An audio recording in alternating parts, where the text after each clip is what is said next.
Okay guys അല്ല മണ്ണാങ്കട്ടയും കരിയിലേയും കൂടെ ഒരു ദിവസം ഒരിടത്ത് പോയി.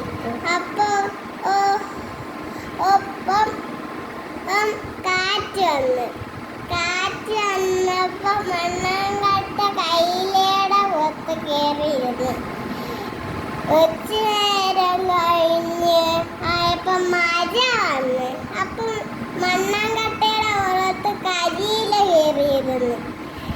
എന്നിട്ട് ഇച്ചിരി നേരം ആയപ്പം കാറ്റും മഴയും കൂടെ വന്നു. അപ്പം മണ്ണാങ്കട്ട അലിഞ്ഞും പോയി, കരിയില പറന്നും പോയി. Bye bye. കൂട്ടുകാരെ